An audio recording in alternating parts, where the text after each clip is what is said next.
Assalamu alaikum, welcome back to my channel. Today's topic is gases exchange in human. Previous lecture में मैंने आपको जो है वो गैसेस एक्सचेंज इन ह्यूमंस का जो है मैंने आपको ओवरव्यू दिया था। मैंने आपको कहा था कि आप लोगों ने इसके पॉइंट्स बना लेने हैं एंड देन आज जो है मैं आपको इन सारे पॉइंट्स को जो है वो डिटेल में बताऊंगी कि किस तरह से करने हैं। ओके, मैंने आपको बताया कि हमारा जो ह्यूमंस हैं या फिर प्लांट्स हैं उनके अंदर एक स्पेसिफिक ऑर्गन सिस्टम होता है जिसके थ्रू जो है वो गैसेस एक्सचेंज करते हैं। ठीक है, मैंने आपको बताया कि रिस्पायरेटरी ट्रैक या रिस्पायरेटरी सिस्टम होता है ह्यूमंस में, उसके थ्रू जो है वो गैसेस एक्सचेंज होती हैं। फर्दर हमने रिस्पायरेटरी सिस्टम को भी जो है वो दो पार्ट्स में डिवाइड किया था। एक हमारे पास था द एयर पैसेज वे और दूसरा हमारे पास है लंग्स। तो पहला हमारे पास जो पार्ट है दैट इज़ एयर पैसेज वे। इस एयर पैसेज वे मीन होता है हवा का रास्ता। ओके, अब इसमें क्या होता है, आपको पता है कि जिस तरह से आपने सांस लेनी है, आपने हवा को अंदर लेना है, आप किसके थ्रू लेते हो? या तो आप नाक के थ्रू, नाक के नॉस्ट्रिल्स के थ्रू, या फिर आप मुंह के थ्रू जो है आप लेते हैं। ठीक है, अब यहाँ पर जो है जिस तरह से देखें हमने नाक के थ्रू अगर मैंने सांस को अंदर लिया है तो मैं किसकी हेल्प से ले रही हूँ? मैं नॉस्ट्रिल्स की हेल्प से जो है वो हवा को जो है वो अपने अंदर, गैसेस को जो है वो मैं अपने अंदर इनहेल कर रही हूँ। ठीक है, इसके अंदर जो है हम पहले पढ़ते हैं the air passage way consist of the part through which the outside air comes in the lungs and after the exchange of the gases it goes out. This passage of consist of the following parts. अब देखिए इसके parts हैं, ये मैंने आपको उस दिन भी बताए थे, तो दोबारा आप लोगों ने इन पार्ट्स को जो है वो सेपरेटली जो है आपने सबको एक्सप्लेन करना है। सबसे पहले मैं जो है वो एक्सप्लेन करूँगी नेज़ल कैविटी को। मैंने आपको बताया था हमारे दो नॉस्ट्रिल्स होते हैं। ये नॉस्ट्रिल्स जो है बोन्स के थ्रू जो है वो ये नॉस्ट्रिल बोन के थ्रू जो है वो सेपरेट हुए हुए हैं। इंटरनल नॉस्ट्रिल्स होते हैं और हमारे पास एक्सटर्नल नॉस्ट्रिल्स होते हैं। ओके, अब ये देखिए जो मैं आपको, जो हमें बाहर की तरफ नज़र आ रहे होते हैं हम उसको कहते हैं एक्सटर्नल नॉस्ट्रिल्स। ये एक्सटर्नल नॉस्ट्रिल जो होते हैं ये आउटसाइड थ्रू द ओपनिंग, यानी कि ये जो एक्सटर्नल नॉस्ट्रिल होते हैं ये एक ओपनिंग के थ्रू बाहर की तरफ खुल रहे हैं, हम उनको क्या कह रहे हैं? नॉस्ट्रिल्स। अब ये जो नेज़ल कैविटी मैंने आपको बता दिया ये दो पोर्शंस में डिवाइड हुई होती है। अब यहाँ पर आपने एक पॉइंट बना लेना है नेज़ल कैविटी का या नॉस्ट्रिल। जब आप लोग लिखने लगें तो आप उसकी डेफिनेशन लिखने के बाद आपने उसके पॉइंट बना लेने हैं। उसमें आपने एक पॉइंट बनाना है फंक्शन। आपने बताना है ये जो हमारे नॉस्ट्रिल्स हैं इनका फंक्शन क्या है। बेसिकली इसमें दो चीज़ें होती हैं नॉस्ट्रिल्स में, एक होते हैं फाइन हेयर्स होते हैं, दूसरे होते हैं म्यूकस। ठीक है, दो चीज़ें आपने याद रखनी है, एक होते हैं फाइन हेयर्स, चले मैं इसको थोड़ा सा बोल्ड कर देती हूँ ताकि आप लोगों को भी समझ आ जाए। ठीक है, एक होते हैं फाइन हेयर्स और एक होते हैं म्यूकस। देखिए यहाँ पर फाइन वर्ड जो है वो एक किस तरह से उन्होंने दिया हुआ है। हेयर्स तो हमारी बॉडी के अदर पार्ट्स पर भी मौजूद हैं। ठीक है, हमारे सर पर हैं, हमारे लेग्स पर हैं, आर्म्स पर हैं, लेकिन यहाँ के जो हेयर्स हैं वो उनको फाइन एयर्स क्यों कहा हुआ है? किस लिए? इसलिए कि देखें जिस तरह से अब कोई भी डस्ट पार्टिकल है हमारे इन्वायरमेंट में, ठीक है, जिस तरह से कोई खखरोब है अगर वो झाड़ू लगा रहा है, आप वहाँ से गुजर रहे हैं, डस्ट पार्टिकल हैं, या आप किसी भी इंडस्ट्री के बाहर खड़ी हैं, कॉटन इंडस्ट्री है, शुगर मिल की इंडस्ट्री, कोई भी इंडस्ट्री, अगर उसके पार्टिकल्स जो हैं वो अगर आपके नॉस्ट्रिल्स में एंटर होते हैं तो ये जो हमारे जो हेयर्स हैं ये क्या करते हैं, इन पार्टिकल्स को ट्रैप कर लेते हैं, इन पार्टिकल्स को अपने अंदर क्या कर लेते हैं, फंसा लेते हैं। ठीक है, फंसाने से क्या होता है कि ये हमारे मुंह के अंदर की तरफ जो है ये नहीं जा सकते। ठीक है, फाइन हेयर्स का एक तो ये हो गया कि ये हमारे जो पार्टिकल्स हैं फिल्ट्रेट करते हैं उन पार्टिकल्स को। उसके बाद दूसरा वर्ड है म्यूकस। ठीक है, दूसरा जो फंक्शन है नॉस्ट्रिल का वो क्या है कि दूसरा पार्ट कौन सा, म्यूकस। अब म्यूकस आप लोगों को पता है कि म्यूकस एक थिक फ्लूइड को कहते हैं जो हमारे नोज़ के अंदर जो है वो मौजूद होता है। अब ये देखिए आपने एक बात जो है हमेशा याद रखनी है, जिस तरह से हमारा अगर कोई डस्ट पार्टिकल चला गया है, अगर वो हेयर्स में ट्रैप नहीं हुआ, ठीक है, उस चीज़ को वो फिर क्या ट्रैप कर लेते हैं, म्यूकस जो है उसको अपने अंदर जो है उन पार्टिकल्स को ट्रैप कर लेते हैं, ठीक है। ये आपने याद रखना है। अब चलें इसके अलावा जो इनका वर्क जो है, ये जो फाइन हेयर्स हैं ये हमारे बॉडी के टेम्परेचर को मेंटेन रखते हैं, ठीक है। ये हमारे जो हवा है उसको मॉइस्चर करते हैं, ठीक है। इसके अलावा जो है जैसे बैक्टीरियाज और जर्म्स वगैरह उनको भी ये किल करते हैं। अब देखिए इस तरह से तो नहीं है जिस तरह से गर्मियों में इतना ज़्यादा टेम्परेचर हो जाता है मुल्तान का, आप लोगों को वैसे पता है कि टेम्परेचर 50 प्लस या उससे कम होता है, और हमारी बॉडी का टेम्परेचर है 37 है। तो क्या गर्मियों में इस तरह से होता है कि हमारे ये जो नॉस्ट्रल्स हैं बिल्कुल ही ऐसे गर्म होकर हमारे अंदर की बॉडी जो बिल्कुल जल जाती है? नो, ऐसा नहीं होता। और जैसे सर्दियों में है अगर टेम्परेचर माइनस में चला जाए तो क्या हमारे इंटरनली हर चीज़ फ्रीज़ हो जाती है, या हमारी जो एलिमेंट्री कैनाल है क्या वो बिल्कुल ठंडी हो जाती है, हमारा ये जो नाक का ये सारा एरिया ठंडा हो जाता है? नो, ऐसा नहीं होता। क्यों नहीं होता? क्योंकि इसके अंदर हमारे नेज़ल के अंदर, हमारे नेज़ल कैविटी के अंदर म्यूकस और जो है फाइन हेयर्स मौजूद होते हैं जो हमारे बॉडी के टेम्परेचर को क्या करते हैं, मेंटेन रखते हैं। हमारे बॉडी के टेम्परेचर को बिल्कुल जो है वो इन्वायरमेंट के टेम्परेचर को हमारी बॉडी के टेम्परेचर से क्या करते हैं, मेंटेन रखते हैं, ठीक है। इसको फिर भी हम पढ़ भी लेते हैं। Fine hairs which filter the dust particles from the air, the mucus also moisture and warm the incoming air and keep it temperature nearly equal to that of the body, ठीक है। जिस तरह से मैंने आपको समझा दिया, ओके। उसके बाद जो है आपने पहले नेजल कैविटी का बता दिया। अब दूसरा जो हमारे पास जो पॉइंट है वो हमारे पास है फेरिंग्स। फेरिंग्स को वैसे उर्दू में जो है हम कहते हैं हलक, ठीक है। क्या कहते हैं हम उसको, हलक। अब जहाँ पर हमारे नेज़ल कैविटी, इंटरनल जो नॉस्ट्रिल्स हैं वो एंड होते हैं। इंटरनल नॉस्ट्रिल्स क्या होते हैं, एंड होते हैं। जो हमारे आपने मुंह के अंदर देखा होगा ये पैलेट लगा हुआ है, पैलेट हम कहते हैं तालू को, ठीक है। पैलेट किसको कहते हैं, तालू को। उसका भी वर्क है वो भी मैं आपको बताऊंगी, ठीक है। अब देखिए ये जो पैलेट है ये जहाँ मैंने आपको बताया कि इंटरनल हमारे नॉस्ट्रिल्स हैं, उस उन नॉस्ट्रिल्स के इर्द गिर्द जो है एक मस्कुलर जो है वो क्या कहेंगे पैसेज मौजूद है। उस मस्कुलर यानी कि मसल से बने हुए पैसेज को हमने क्या कहा है, फेरिंग्स। क्या कहा है हमने उसको, फेरिंग्स। अब ये जो फेरिंग्स है जाहिर सी बात है जब बाहर की तरफ दो नॉस्ट्रिल्स नज़र आ रहे हैं तो अंदर भी इसी तरह से दो नॉस्ट्रिल्स होंगे, इसलिए हमने टू स्मॉल ओपनिंग को क्या कहा है कि जहाँ पर टू स्मॉल ओपनिंग यानी कि नॉस्ट्रल्स अंदर जाके ओपन हो रहे हैं उस एरिया को हमने किस चीज़ का नाम दिया है, फेरिंग्स है। और मैंने आपको बता दिया फेरिंग्स एक मस्कुलर जो है वो पैसेज है। एक यहाँ पर बात बहुत अच्छी लिखी हुई है, देखिए मैंने उसको अंडरलाइन भी किया हुआ है कि मस्कुलर पैसेज है, it is common to both food and air. Pharynx जो है वो हवा के गुजरने के लिए और फूड के गुजरने के लिए एक ही है, यानी कि कॉमन है। अब ये नहीं है, और आपने ये भी बात याद रखनी है, दोनों चाहे फूड है चाहे जो है वो एयर है, ये वन बाय वन जाएंगे, ठीक है, वन बाय वन जाएंगे, लेकिन जो पैसेज है, जो रास्ता है वो कॉमन है दोनों का, ठीक है। उसके बाद जो है अब फेरिंग्स के बाद मैंने आपको बताया कि एसोफिगस होती है। एसोफिगस हम कहते हैं खुराक की नाली को। किस चीज़ को हम कहते हैं, एसोफिगस होता है खुराक की नाली। और उसके साथ ही फेरिंग्स के बाद आ जाता है लैरिंग्स, ठीक है। फेरिंग्स के बाद क्या चीज़ मौजूद होती है, लैरिंग्स। देखिए मैंने आपको प्रीवियस लेक्चर में बना के दिखाया था, मैंने आपको कहा था देखिए ये हमारे पास क्या चीज़ है, दो मैंने आपको नालियाँ बना के दिखाई थी। यहाँ पर मैंने आपको बताया था ये जो है वो ग्लोटस है, उसके ऊपर एपिग्लोटस। इस चीज़ को मैंने कहा था ये फेरिंग्स है। ये जो ग्लोटस के बाद थोड़ा सा ये जो पोर्शन बचा हुआ ये क्या है, फेरिंग्स है, ठीक है। अब यहाँ पर इस जगह पर फेरिंग्स के बैक साइड पर जो है ये हमारे पास मौजूद है एसोफिगस, ठीक है। क्या मौजूद है, एसोफिगस यानी कि खुराक की नाली। आप लोगों ने अब ये इस चीज़ में डिफरेंस रखना, आगे मैं आपको ट्रैकिया जब बताऊंगी तब भी आपने इसका डिफरेंस जो है वो अपने माइंड में लाजमी जो है वो बिठा लेना है, ठीक है, लाजमी जो है वो देख लेना है, ठीक है।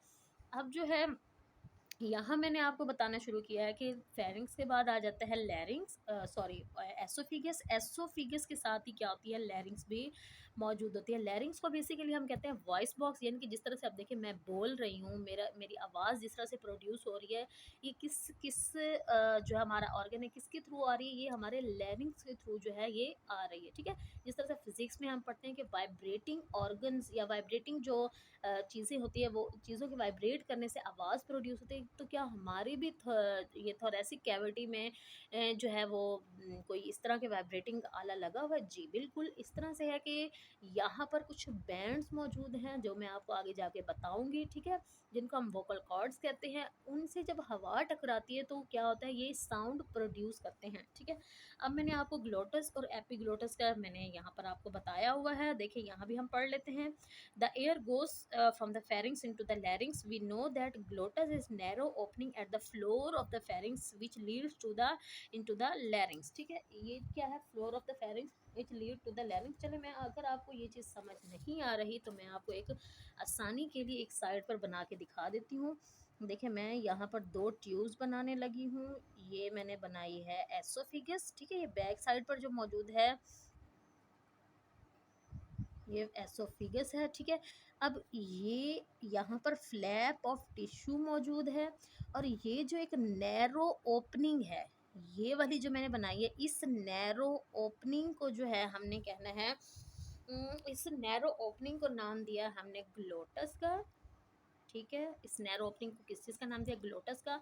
और ये ग्लोटस के ऊपर एक ढक्कन सा लगा हुआ है, ये टिश्यूज़ का बना हुआ एक ढक्कन है, इसको मैंने नाम दिया है एपी ग्लोटस का, ठीक है? जब हवा या खुराक वगैरह आती है, इसका भी एक प्रोसेस है कि ये यहाँ पर क्या होती है, ये बंद हो जाती है, क्योंकि मैंने आपको कहा कि जो फेरिंग्स है ये क्या है, हवा और फूड के लिए क्या है, एक ही पैसेज वे है, यानी कि यहाँ से हवा भी जाएगी और फूड भी। जब हम खुराक खाते हैं तो वो खुराक की नाली यानी कि एसोफिगस में एंटर होती है, और हवा क्या होती है, जब फूड आएगी तो ये फ्लैप जो है, ये ढक्कन जो है, ये इस ग्लोटस को क्या कर लेता है, कवर कर लेता है, इस ग्लोटस को क्या कर लेता है, ये बंद कर लेता है। अंडरस्टैंड?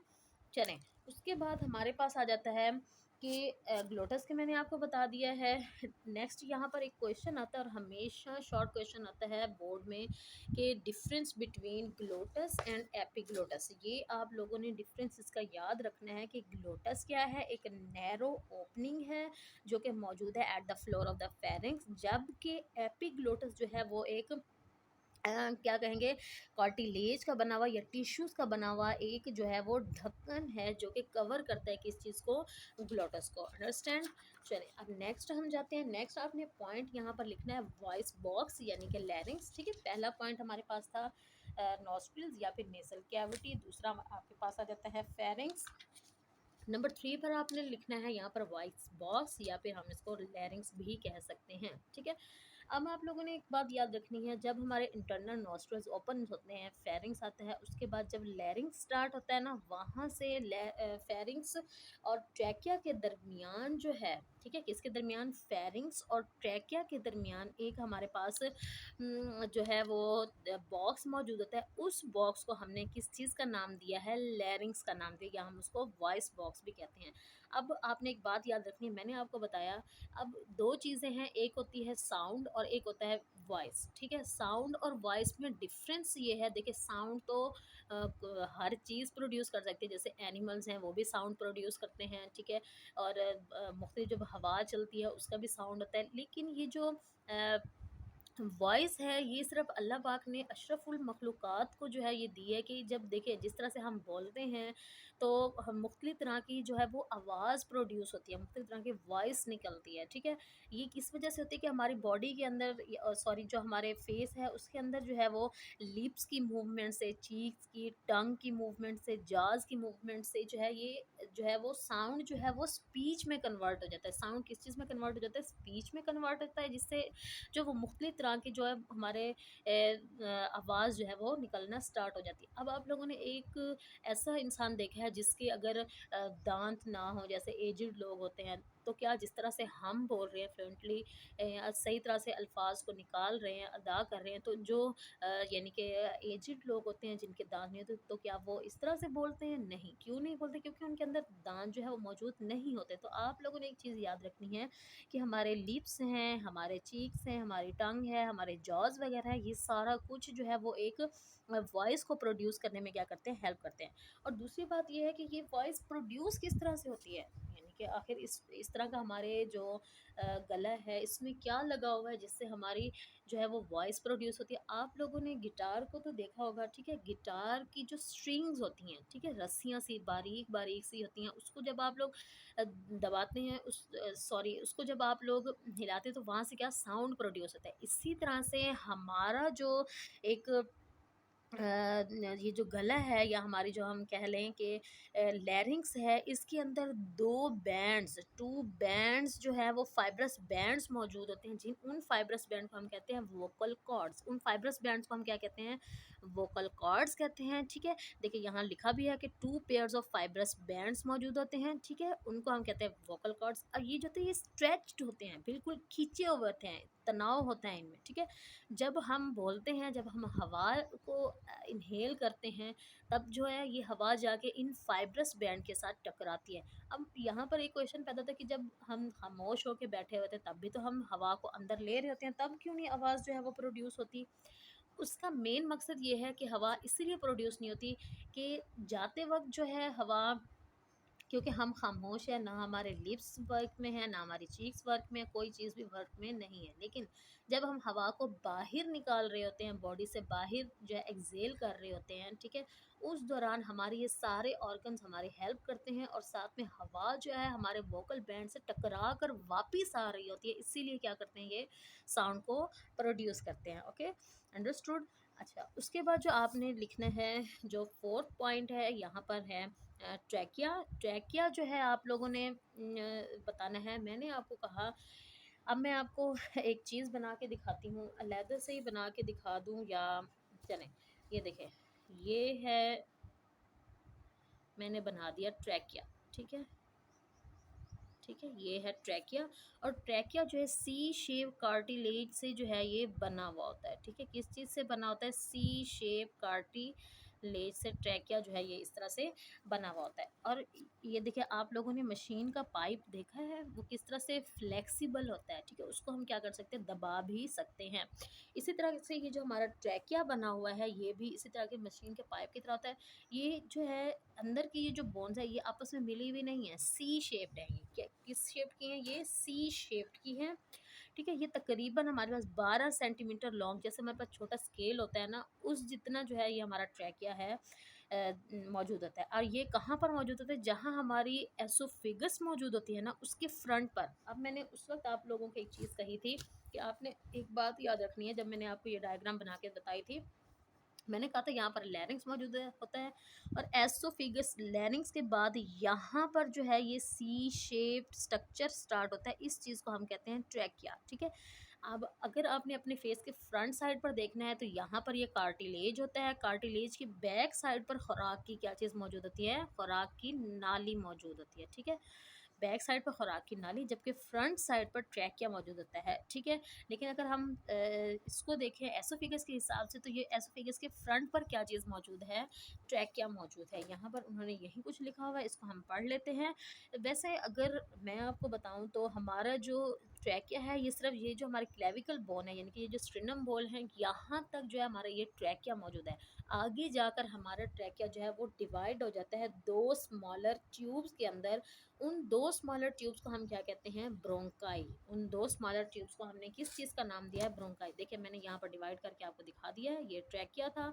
उसके बाद ये 2, यही ट्रैकिया 2 स्मॉलर जो है वो ट्यूब्स के अंदर डिवाइड हुए, जिसको हमने क्या कहा है? ब्रोंकाई, ठीक है? हमने ब्रोंकाई का उसको नाम दिया है, सिंगुलर अगर हम इसको कहें तो ब्रोंकस।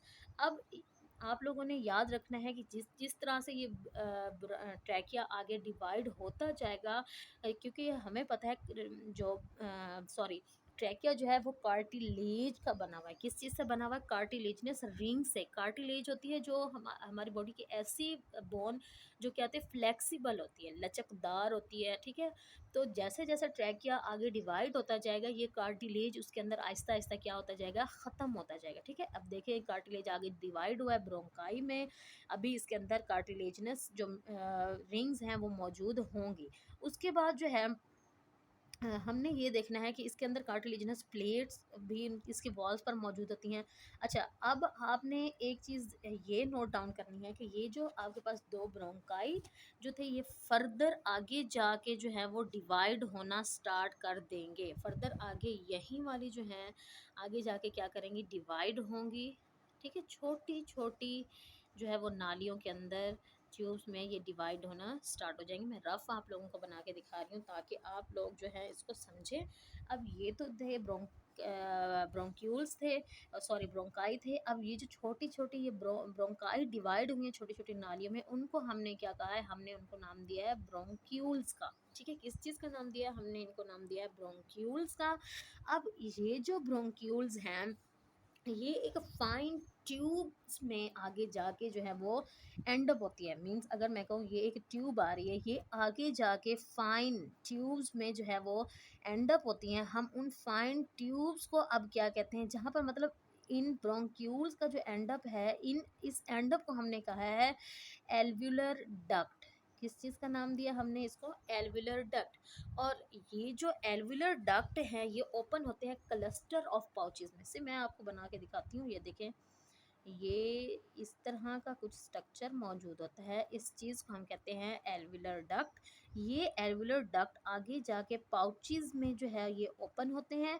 इन पाउचेस को अब हमने किस चीज़ का नाम दिया है, इन पाउचेस का हमने नाम दिया है एल्वुलाई का। ठीक है, किस चीज़ का नाम दिया है इनको, एल्वुलाई का। मैंने आपको पहले बताया था कि ये जो एल्वुलाई होते हैं, यही फंक्शनल यूनिट है हमारे रिस्पायरेटरी ट्रैक का। ठीक है, हमारे रिस्पायरेटरी ट्रैक का फंक्शनल यूनिट क्या है, एल्वियोलाई। मैंने आपको यहाँ तक ये सारा बता दिया है। अगर एक दफ़ा मैं आपको पढ़कर भी बता दूँ, ताकि मैंने एक दफ़ा आपको समझाया, अब मैं ये पढ़ के आपको रीड आउट करके बता देती हूँ। Larynx continue to trachea which is also called the wind pipe. It is about 12 centimetre long tube which lies in front of the oesophagus. ठीक है, ये तो मैंने आपको बता दिया। और ये सी शेप कार्टिलेजिनस रिंग से बना था। उसके बाद ये ट्रैकिया डिवाइड हो गया और entering the chest cavity, trachea divide किया स्मॉलर ट्यूब्स के, जिसको ब्रोंकाई कहते हैं। Bronchi have cartilaginous plate in the wall. अब वो कहते हैं ईच ब्रोंकस जो है आगे जाके लंग्स में एंटर हुए हैं।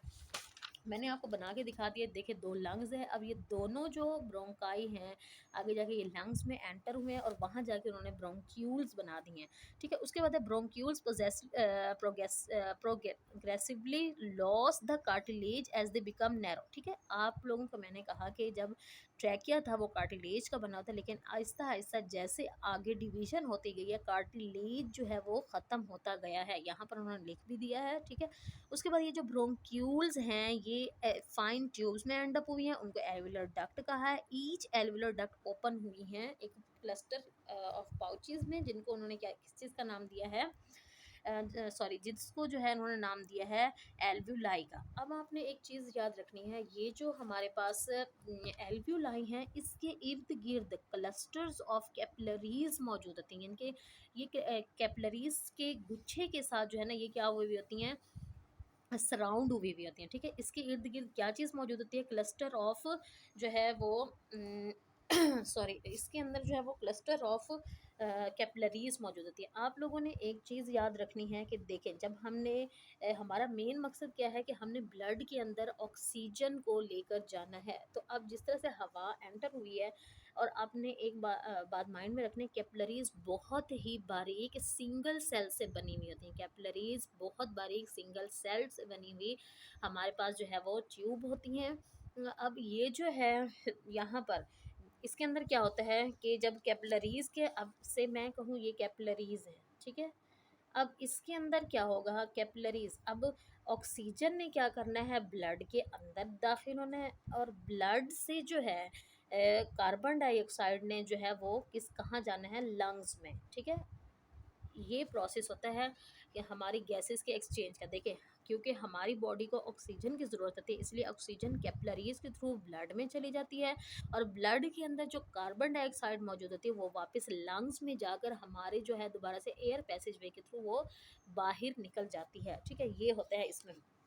उसके बाद जो है आपने एक चीज़ देखनी है कि आप लोगों को पता है हमारे जो हार्ट है उसके अंदर दो तरह की जो है वो वेन्स मौजूद होते हैं, पल्मोनरी आर्टरी और पल्मोनरी वेन्स। ठीक है, पल्मोनरी आर्टरी ऐसी आर्टरी होती है यानी कि जो कि हार्ट से डीऑक्सीजनेटेड ब्लड को लेकर लंग्स में जाती है। ऐसे है ना, डीऑक्सीजनेटेड ब्लड को लेकर लंग्स में जाएगी और वहाँ से फिर ऑक्सीजनेटेड ब्लड को लेकर वापस हार्ट में आएगी। अब आपने देखना है कि हमारे पास जो होता है आर्टरी होती है, आर्टरी से आर्ट्रियोल्स। अब मैंने यहाँ पर लिख दिया है ताकि आप लोगों की आसानी रहे। देखिए, आर्टरी होती है, आर्टरी मिलकर आर्ट्रियोल्स बनाते हैं, आर्ट्रियोल्स मिलकर क्या बनाते हैं, कैपिलरीज, कैपिलरीज से वेन्यूल्स बनते हैं, वेन्यूल से पल्मोनरी वेन। वो वेन जो कि अब क्या करेगी, ऑक्सीजनेटेड ब्लड को लेकर जाएगी हार्ट की तरफ। ठीक है, अब मैं इसको आपको पढ़कर बता देती हूँ ताकि आप लोगों को समझ भी आ जाए। The alveoli forms the respiratory surface in the body. Each alveolus is a sac-like structure lined by a single layer of epithelial cells. It is bound on the outside by network of capillaries. ठीक है, single sales होते हैं, इन sales को हमने क्या नाम दिया, epithelial cells. The pulmonary artery from the heart containing deoxygenated blood enter to the lungs and branches into the arterioles and then into the capillaries which surround the alveoli. ये आप लोगों ने लिख लेना है। मैंने आपको समझाने के लिए यहाँ पर साइड पर लिख लिया ताकि आप लोगों को याद रह जाए। These then join together to form the venules which forms pulmonary vein। ठीक है, यही जो है मैंने यहाँ पर लिखा हुआ है, the pulmonary veins carry oxygenated blood। ये बहुत ज़्यादा इम्पोर्टेंट जो है यहाँ पर ये दिया हुआ है पैराग्राफ, जिसके अंदर है देखें, ऑक्सीजनेटेड डी ऑक्सीजनेटेड ब्लड जो है वो हार्ट से कौन सी आर्टरी लेके जा रही है, पल्मोनरी आर्टरी, और वापस जो है pulmonary when he oxygenated blood heart में जो है वो वापस ला रही है। ओके, अच्छा, यहाँ पर जो है साइड बॉक्स हमने पढ़ना है, ये वाला पहले पढ़ लेते हैं। देखिए, द वाइब्रेशन, ये मैंने आपको बताया था कि किस तरह से वाइब्रेशन प्रोड्यूस होती है, कि जब हम lip, cheeks, tongues, jaws produce specific sounds which result speech. Speech अलहदा से आप लोगों के पास स्पीच की जो है वो शॉर्ट क्वेश्चन आता है। यहाँ पर मैंने लिखा हुआ है how the speech is produce. Speech किस तरह से प्रोड्यूस होती है, आपने लिख देना है कि स्पीच जो है वो लिप्स की मूवमेंट से, चीक्स की, टंग की, जॉज वगैरह की मूवमेंट से जो है वो स्पीच प्रोड्यूस होती है। स्पीच जो है is an ability that only humans are gifted with and this is one of the characteristic which has put human being superior to all. ठीक है, यही है ना कि अशरफुल मखलूक़ात को अल्लाह पाक ने सुपीरियर रखा है बाकी सब में। मैंने पहले आपको बताया कि साउंड तो हर कोई प्रोड्यूस करता है, लेकिन वॉइस जो है वो सिर्फ जो है वो अशरफुल मखलूक़ात को ही अल्लाह पाक ने दी है। ठीक है, उसके बाद यहाँ पर जो है एक ट्रैकिया और ब्रोंकाई में जो है आपने देखना है कि मैंने आपको पीछे हमने पढ़ा था 9th क्लास में कुछ सेल्स पढ़े थे, तो इसमें है कि सिलिएटेड कॉलमिनर सेल्स जो कि ट्रैकिया में मौजूद होते हैं। ब्रोंकाई और जो हमारा ट्रैकिया, इसके अंदर जो है वो सिलिएटेड कॉलमिनर सेल्स मौजूद होते हैं। यानी कि मैंने यहाँ बना दिया सीलिया, आप लोगों को पता था फाइन हेयर्स की तरह के जो है वो स्ट्रक्चर होता है जो कि क्या करता है, किसी भी चीज़ को प्रोपेल करने में क्या करता है, हेल्प करता है। अब इस तरह से देखिए, अगर कोई डस्ट पार्टिकल हमारे जो है वो चला गया है बॉडी के अंदर, यानी कि वो फाइन हेयर जो नॉस्ट्रल्स में मौजूद था उसने ट्रैप नहीं किया, म्यूकस ने ट्रैप नहीं किया, वो हमारी बॉडी में अगर हमारे ट्रैकिया में चला गया है या हमारे ब्रोंकाई में चला गया है, तो हम हमारे खांसी से क्या होगा, वो वापस आ जाता है। ठीक है, तो जब हम खांसते हैं तो वो इस इन्हीं सिलिएटेड कॉलमिनर सेल जो है वो इसको प्रोपेल बैक करते हैं, इसको धकेलते हैं इन पार्टिकल्स को वापस। ठीक है, फिर वो हमारे ऊपर डिपेंड करता है, हम उसको स्पिट आउट करते हैं या हम उसको क्या करते हैं, इस जो है पैराग्राफ में यही दिया हुआ है। उसके बाद हमारे पास लास्ट टॉपिक जो है that is about the lungs, जो हमारे पास गैसेस एक्सचेंज में था। कल जो है इंशाल्लाह हम मैकेनिज्म ऑफ ब्रेथिंग पढ़ेंगे। चले मैं आपको लंग्स पढ़ के बताती हूँ। देखिए, लंग्स जो है हमारे पास at the alveoli on one side constitute a lung, यानी कि यहाँ पर क्या बताया हुआ है कि lungs one side constitute a lung, यानी कि हर एल्विलाई जो है वो एक लंग के अंदर क्या हुई हुई है, कॉन्स्टिट्यूट है। ठीक है, there is a pair of lungs in the thoracic cavity, ऐसे ही ना हमारे पास पेयर है, यानी कि दो लंग्स मौजूद है। Chest is made up of 12 pair of ribs and the rib muscles are called intercostal muscles. ठीक है, ये आप लोगों से शॉर्ट क्वेश्चन आता है कि व्हाट इज इंटरकोस्टल मसल। आप लोगों ने याद रखना है, जो रिब्स के जो हमारी पसलियों के जो मसल्स होते हैं हम उनको कहते हैं इंटरकोस्टल वेसल्स। और आप लोगों ने एक बात याद रखनी है। चलिए मैं आप लोगों को यहाँ पर जो है वो बना कर दिखाती हूँ। देखिए मैंने यहाँ पर बनाया था ट्रैकिया, ब्रोंकाई, उसके बाद मैंने यहाँ पर 2 लंग्स बनाए थे। अब आप लोगों ने याद रखना है कि नीचे एक थिक स्ट्रक्चर मौजूद होता है। इन लंग्स के नीचे थिक स्ट्रक्चर मौजूद होता है। इस थिक स्ट्रक्चर को हम कहते हैं डायाफ्राम। ठीक है, इस थिक स्ट्रक्चर को हमने किस चीज़ का नाम दिया है? डायाफ्राम का जो है हमने इसको नाम दिया है। इस present below the lungs, in lungs के नीचे इस तरह का डोम शेप, थोड़ा सा गुंबद नुमा जो स्ट्रक्चर होता है, हम इस स्ट्रक्चर को क्या कहते हैं? डायाफ्राम। ओके, अब उसके बाद आप लोगों ने साइज़ बता देना है। ये आप लोगों ने पॉइंट्स बना के लिख लेने हैं। ठीक है, पहले थोड़ा सा लंग्स के आपने जो है इंट्रोडक्शन दे देना, उसके बाद साइज़ मैंने यहाँ लिख दिया है। साइज़ में आप लोगों ने देखना है जो हमारा लेफ्ट लंग है ना वो स्लाइटली स्मॉलर है। और क्यों स्मॉलर है हमारा लेफ्ट लंग? देखिए जो हमारा हार्ट है ना, वैसे हम कंसीडर करते हैं कि ये किस चीज़, ये जो है हमारे लेफ़्ट साइड पर मौजूद है। बेसिकली हमारा हार्ट जो है वो दरमियान में ही मौजूद होता है, लेकिन जो हमारे हार्ट का लेफ़्ट वेंट्रिकल है ना वो थोड़ा-सा लेफ़्ट साइड को निकला हुआ होता है। इसी वजह से हम कहते हैं कि हमारा हार्ट जो है वो लेफ़्ट साइड पर है। ठीक है? इसी वजह से हम क्या कहते हैं, हमारा हार्ट जो है वो लेफ़्ट साइड पर मौजूद है। इस अब देखें यहाँ पर जो है, अब उन्होंने कहा कि जो लेफ्ट लंग भी है वो स्लाइटली स्मॉलर क्यों हो रहा है? इसी वजह से हो रहा है कि एक तो हार्ट की प्रेजेंस, हार्ट और उसके एसोसिएटेड स्ट्रक्चर की प्रेजेंस की वजह से अब जो लंग का भी जो साइज़ है वो भी क्या हो गया, स्मॉलर हो गया, क्योंकि ऊपर क्या आ गया, उसके हार्ट है। ठीक है, अब जो, लेकिन आप लोगों ने एक बात याद रखनी है, जो लंग्स है जो, यानी कि जो स्मॉलर साइड है लंग्स की, उसके 2 लोब्स होते हैं। एंड द राइट लंग जो है वो थोड़ा सा बड़ा होता है, और उसके जो होते हैं वो 3 लॉब्स जो है वो मौजूद होते हैं। देखिए मैं आपको बना के दिखा देती हूँ इस तरह से। इसके जो है वो स्मॉलर है, और इसकी जो है वो 2 लॉब्स होते हैं। कितने लॉब्स होते हैं? 2 लॉब्स।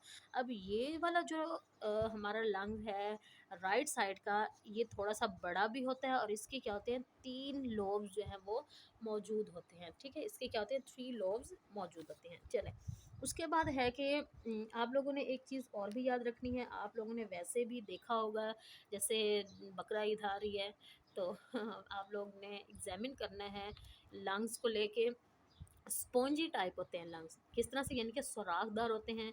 जैसे आप लोगों ने बर्तन धोने वाला वो देखा है, स्पंज जो होता है, इसके अलावा दूसरे स्पंज जो होते हैं, यानी कि उसको अगर आप लोगों ने क्या करना है, अगर लंग्स को लेके अगर आप दबाएं तो उसमें से क्या होती है, हवा बाहर को निकलना शुरू हो जाती है। ठीक है, यहाँ लिखा भी हुआ है कि ये स्पॉन्जी और इलास्टिक होते हैं। आपने इसका पॉइंट बना लेना है कि कंपोजिशन इसे बना हुआ किस तरह से होता है।